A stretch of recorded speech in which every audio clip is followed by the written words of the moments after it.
Welcome to the Grow My Cleaning Company podcast with your host, Mike Campion. If you are passionate about the cleaning industry, you are in the right place. Love what you hear? Spread the word and tell the cleaning world this is the place to be. Want more? Check out www.growmycleaningcompany.com for free online video trainings, free ebook downloads, free blog posts, and of course, all the podcast episodes. Everything you need to grow your cleaning company is at www.growmycleaningcompany.com. And now, on with the show.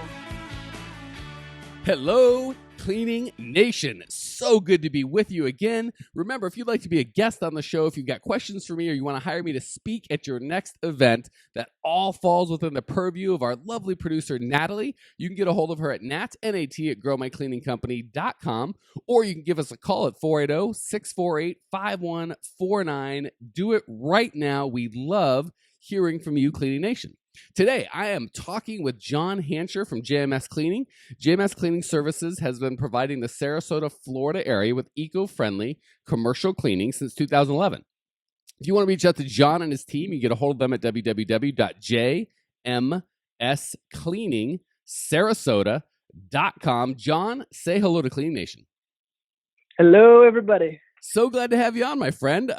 Dying to get to know a little bit about you. Sarasota is an awesome place. We've got a lot of cleaners out in Florida. Is that where you're born and raised, or how'd you end up there? No, actually, I was born in Chicago, and I moved to California when I was 9. Lived out there till I was about 19. Then we moved back to Illinois for a little bit, did one winter, and said, forget this, and moved straight to Florida. Yeah. I like that. A guy that knows what he wants is like, you know what? I don't need this in my life, and they have planes, so I'm out. Yeah, definitely. Perfect. So you married, kids? What's the home life of the Hanchers look like?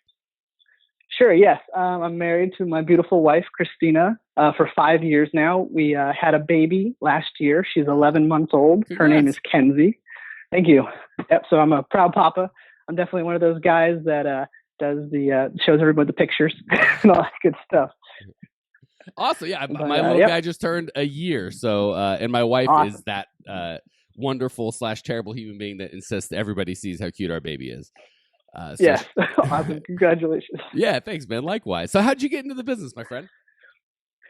Basically, my short story, I was working at a fast food restaurant, grinding it out, and I knew that I didn't want to work for somebody else for the rest of my life. I always wanted to have my own business.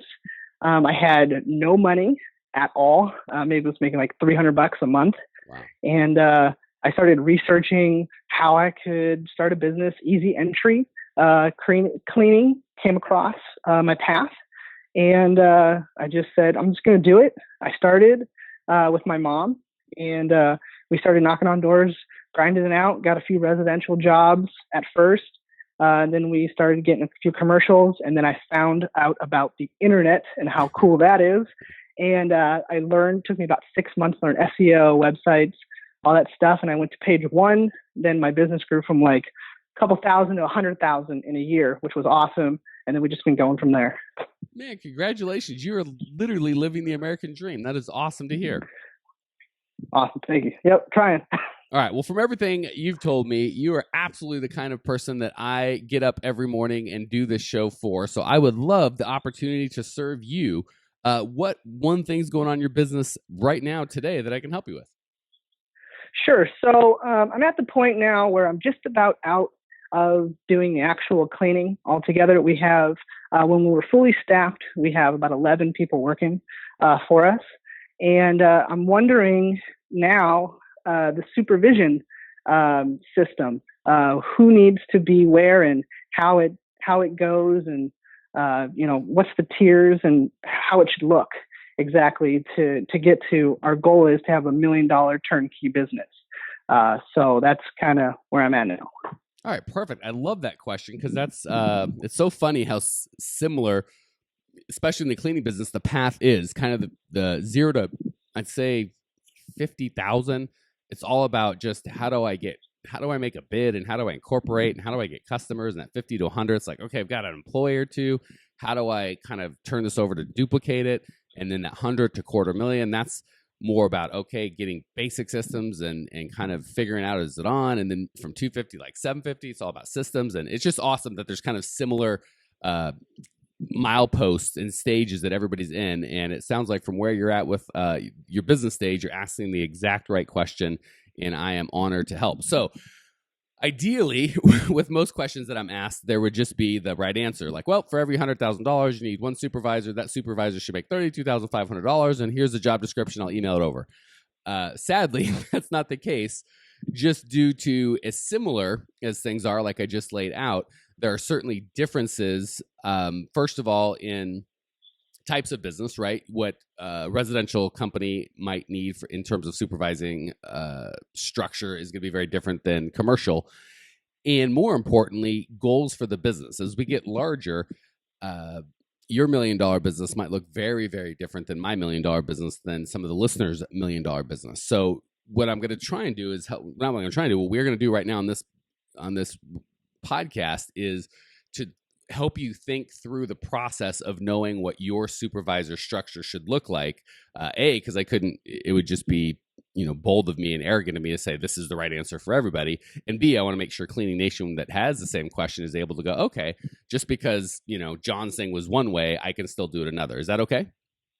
Yeah, that's fine. Cool. So first, we got to talk about what you're trying to do ultimately and why, and then we're going to reverse engineer your company there. Because the last thing I would like you to do, and I get people that have done this, is they get to quote unquote where they thought they wanted to be in terms of revenue generally. I've got $1 million business, and the underlying hopes and dreams are, well, once I get $1 million business, then my life will be great. And they find out they're not making any profit, or they're working too hard, or they hate their business or their wife or their life or themselves, or it's just a mess. And untangling that is not fun. And I do it. That's definitely. But it's a lot more fun to get you now, right? As opposed to 3 years from now when you're there and going, I thought this would be that magical thing, and it's not. So that said, tell me a little bit about the one goal I heard you say is you'd like to be a 7-figure business, $1 million business or more. Tell me what that looks like when you wake up to that 7-figure business. What does it look like? What does it feel like? What does an average day look like for you? Sure. The first thing is I want it to be completely automated. I don't want to be doing anything at the end of the day except maybe going in for an hour or two every day and just looking at reports and just being able to judge the health of my business through the systems that I've put in place. That's the goal. My passion is to be free of working super hard all the time and spending time with my family, because as you know, we only get one shot to spend with our kids when they grow up. So I want to get as much time as I can as possible doing that.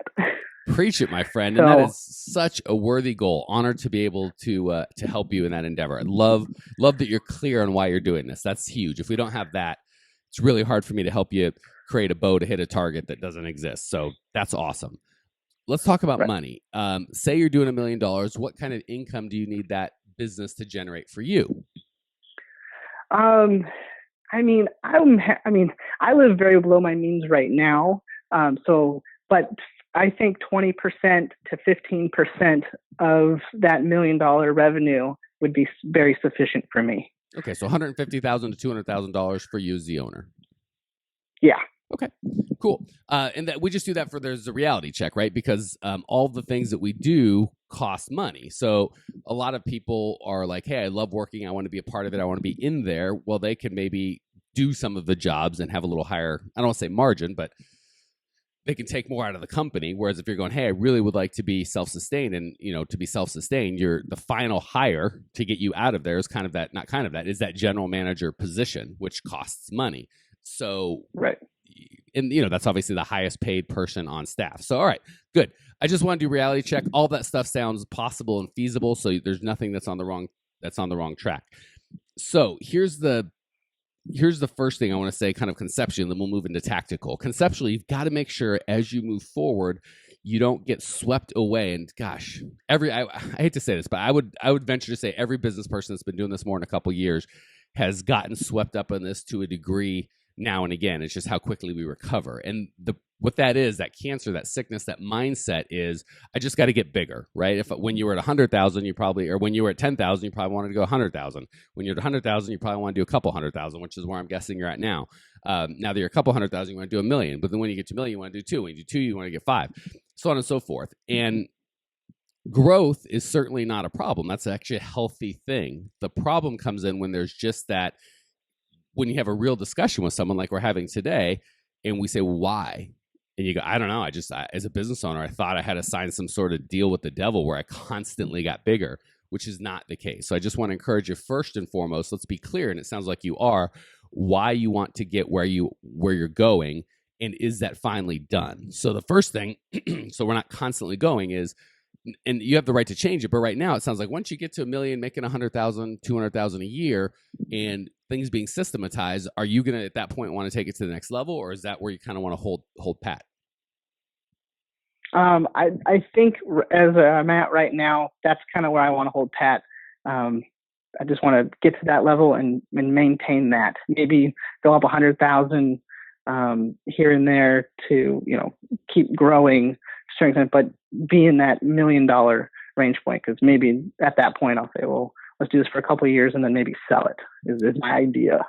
Which is perfect, because it's good. If you really want to get top dollar for your company, you're going to want to prepare it for sale. And a lot of preparing it for sale is making sure you have clean numbers, good numbers, and doing what you're talking about with the automation, right? Both the businesses I sold ran holistically, generally without me. And that allows you to get top dollar, because then you're not selling a job, you're selling a legitimate business opportunity. Okay, so that was the philosophical part. Everything I'm going to talk about, make sure, and that you're going to think about and do over the next couple of years, make sure you're doing it in light of your ultimate goal, and don't get to, I just want to hire, because I want more people and I want to be better and bigger. Because what happens is all of a sudden you have all these people hanging around, and you are doing $1 million and you're making no money a year, or you're barely squeaking out the same money that you're making now, but you're working 7 times as hard because you've got all this revenue and all these employees, and you haven't really thought through. So that can really creep up on you. And I know I'm kind of beating this drum, but like I said, it's just because I coach so many people on the back end where they're already at the $1 million. They've got people everywhere, and trying to unring that bell is a lot trickier than just building a foundation steadily. So first and foremost, make sure nobody gets hired just because, quote unquote, we need someone, right? I'm just too busy. I need, quote unquote, help. Let's get some more bodies around. It increases the chaos that you've got. So you're absolutely right in that the focus should be on systems first, people second. Once you've got good systems, the people just run the systems. As long as you're hiring with that philosophy in mind, you can have healthy growth. But if you're with that, there's just too much to do and there's not enough people to do it, and I need some dang help, let's get somebody in here. And then you hire them and just say, get to work. There's fires all over. Start, here's a bucket. Whew, that leads to trouble. Any questions? Yeah, that's how I feel now. Yeah. Okay, well, then we're talking at the exact right time, my friend. All right, let's get a little more tactical. And that philosophical is so important. Without that foundation, all this stuff I can tell you on the tactical is not going to help you. So first and foremost, there needs to be an organizational chart and job descriptions. That's the key to the whole operation. If you've got that and you abide by that and those are clean, everything else is going to work. So what that job description, let's start with the org chart. There's going to be generally somebody at the top, the general manager, and we're not using your name right now. We're just having titles. So it'll be the general manager. And every business, including the cleaning business, has 3 main parts. There is client attraction, or getting customers, right? And that would be in a big company, the CMO, the chief marketing officer. There'd be the COO, the chief operations officer, and that person is in charge of making sure that the product or service sold by the sales and marketing team is delivered by your company. And the third piece would be the CFO, the chief financial officer, basically keeping track of everything. So you can call them what you want. Those are kind of quote unquote big company terms, but everyone's familiar with them. So the guy or gal that runs the money, the guy or gal that attracts the customers, and the guy or gal that makes sure everything gets done. So already we've got 4 boxes on your org chart. Does that make sense? Yes. Okay. And right now, if we're all being honest with each other, John Hancher might be the name in every one of those boxes, right? Maybe you've got a... Yes. Okay, cool. Definitely. So, okay, and that's fine. That's okay. But that doesn't mean there's just one box, right? There's still 4 boxes, even if you're doing all of them. And then below each box, you're going to line out what you want your reality to look like. So I can help you with the thought process of what you want that to look like. But I certainly couldn't give you, here is the quote unquote $1 million commercial cleaning company org chart. It's the right org chart. Begin, right? I can give you some guidelines and help walk you through that, but you've got to decide what that looks like. So I'm going to give you just a couple examples in each box. So with the under the CFO, under the financial, you might have a bookkeeper. As you get larger, you might have a payables and a receivables person. You might have an accountant that handles your tax burden. You might handle some of this cash flow. And again, even in a commercial cleaning business, that spot might just be 2 boxes, right? It might be a CPA that you pay. That's a vendor, right? You don't hire a CPA full time. You just, you pay them X thousands of dollars a year to handle your tax situation. You might have, kind of a head bookkeeper that really helps you prepare reports and understand them and look at that. And then maybe once you get over $1 million, you might have a receivables clerk or a payables clerk or, someone part-time. So that whole piece of the org chart can be really quite simple, right? Yeah. So go ahead. No, I was going to say, it sounds real good. I like where this is going. Okay, cool. And we're running short, so I'm going to give you a couple quick more examples and then we'll get going. Actually, I'll just give you, let's pick the sales and marketing, or no, let's pick the operations, because when you're talking about managers, that's a big one. So you might have, depending on the size and scope of your customer, if you do residential and commercial, which I don't recommend, you might have, residential operations manager and a commercial operations manager. If you're only commercial, but you've got day porters or night cleaners, you might have a day shift manager and a night shift manager. And you're just going to break it down in terms of how many people do I, and obviously at the bottom, you're going to have the cleaners, right?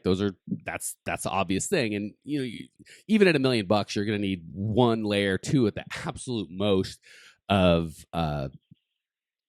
people between you and the cleaners, right? Once you get multi-millions, you might add a 3rd layer, but even at $1 million, it's just one level of supervisor generally between you and the cleaners, maybe 1 more if you've got 1 operations manager that's kind of a general manager as well. So are you starting to see a framework that you could kind of plug these things in? Yes, definitely. That last part helped me, because that's what I was really wondering, was how many supervisors go between the cleaner and the top person. And I've been trying to decide what the right thing is right now. My idea is have like a cleaner that's like a team supervisor that's in charge of 5 accounts, and then they go out and every other week they go check those accounts, the other 5 accounts, and if somebody calls out, they cover for that shift. And if somebody quits, they train for that account, and they have those 5 accounts are just like they're in charge of those 5, and then they report to, I don't know yet, somebody else. Perfect. So that's a good starting point. And that brings me to my last point that's going to kind of cover all this. You're like, okay, because right now, hopefully you feel like you're 80% there, but I want to get you 100% there. So the last piece of this pie, and this is as important as the framework. So again, first we did the foundation. Make sure before you build an org chart, that you understand this org chart is here to serve me and my goals. I am not here to serve it. I don't put John's name in every box that is needed. I start getting John out of the boxes he don't want to be in, including the general manager would be your final hire if that's the goal that you have, but you want to have the end picture in mind before you even start. So that's the foundation that's got to be laid. Then you kind of start putting the boxes in with what each person does. And the last piece is a job description for each thing. And this is, gosh, I learned this by paying the dues of doing it the wrong way. You've got to have a very clear job description. That's why this organizational chart helps or is so imperative, because what happens is you hire somebody and you're like, you laid out a pretty rudimentary job description just in the 2 minutes that we're talking. You said you want them to have 5 accounts. You want them to check those accounts for quality. You want, if someone quits or doesn't show up, they become a cleaner for that account, and then they have to replace that person, and then they report to somebody else. Is that kind of a general job description? Yes. Okay, perfect. So here's what happens. Most people don't do job descriptions, and it gets very frustrating for everybody involved, because you hire someone and you'll say something like just what we said, which is a pretty dang good job description, right? But it's not written down. You just explain it to them. And what happens is, as you get them, you're like, well, shoot, five accounts really isn't enough. That's, they could do 8. And then it's like, well, shoot, do I have them actually hire people? Well, who gets the people for them, right? Do they have to go find the people as well? yeah, I'm not doing that. Yeah, they should probably do that as well. So then you say, well, I need you to, put ads in Indeed, and then I need you to run interviews, and all of a sudden, because you've got someone to help you there finally, and you feel like you're drowning, their job description just swells and explodes, and all of a sudden they're doing 9 different jobs. It's not written down. What they signed up for is very different than what they're doing now. You're frustrated because you don't feel like they're doing enough. They're frustrated because there's no possible way I can do all of this. And it's really setting you up for failure. So what you want to do is have a written job description of exactly what they're going to do. And the way you do it, we can't get too deep because we're already out of time. You can't get too deep, but you want to write down all the tasks that need to get done. Everything. So for a week, just write down everything you do or anybody does. And then you start breaking those tasks into job descriptions. So you don't keep thinking of, like I kind of did with you, like, oh, if somebody doesn't show up, you need to replace them. Well, what does that mean? Where do they have to do the interviews? Do they get to do the final hire? Do they do the onboarding process? Who sets up the training program? Where do they get the applicants? What questions do they ask? How do they decide if they should hire them or not? Is there a background check? What about the hiring paperwork? Do they do that as well? So you want all that stuff written down at the beginning, so you're divvying it up between all the boxes, as opposed to writing general stuff in the boxes. Then every time something comes up, like, oh crap, I forgot. We do have to write ads, or we do have to, go to job fairs, or whatever things you have. You start trying to add that to job descriptions and get pissed off employees, more pissed off because you keep adding to their work without changing their pay. You've got this whole bucket of, okay, here's all the things that have to be done. And now I'm going to start divvying it up into the job descriptions. So you kind of get one shot, right? If you and I have a deal and I say, hey, John, you're going to do A, B, and C, that usually works well. But 3 months later, if I'm like, hey, add D, but the pay stays the same, and a month later, add E, and it goes on, we're going to have a strained relationship pretty quick. So the key is, before you do the job descriptions, make sure you kind of have an overview of all the things that need to get done. So every single task that happens or needs to happen within your business is covered by somebody's job description. So when they come on, they know what they're going to do, and it's not just you telling them and it warping. Does that make sense? Makes total sense. All right, you got me so fired up because it's such a good topic. I've gone way over. Now we're going to do the quickest lightning round that has ever been lightning round. 3 quick questions. You're going to give 3 amazing answers in super quick time. Question number 1, what's the best piece of advice you've ever received? Be a consistent learner. Love it. Absolutely. And love that you're living that by being on the show today. Question 2, what's the biggest mistake you've made in the cleaning business maybe we can learn from? Hiring a friend to do the job. It was very hard to correct them because they're your buddy. Could be the best day of your life and the worst day of your life, depending on the day. Question 3, what's one idea Cleaning Nation can put into practice right away, immediately, before their head hits the pillow, that will improve their business and or their life? Again, go back to be a continual learner. Try to learn something new about your industry every single day.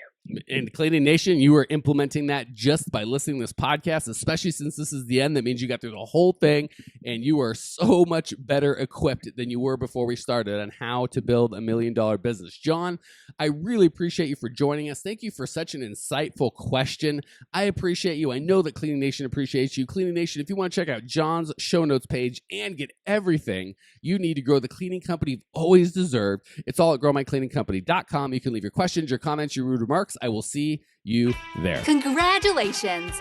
You are now 16% smarter. Still can't get enough cleaning goodness? Go to www.growmycleaningcompany.com for more of the good stuff. Ever want to be rich and famous? Owners of cleaning companies, as well as industry experts, can apply to be featured on the show by emailing our producer Natalie at support@growmycleaningcompany.com. Until then, don't miss out on all the latest cleaning industry lovin' at www.growmycleaningcompany.com. Check it out now.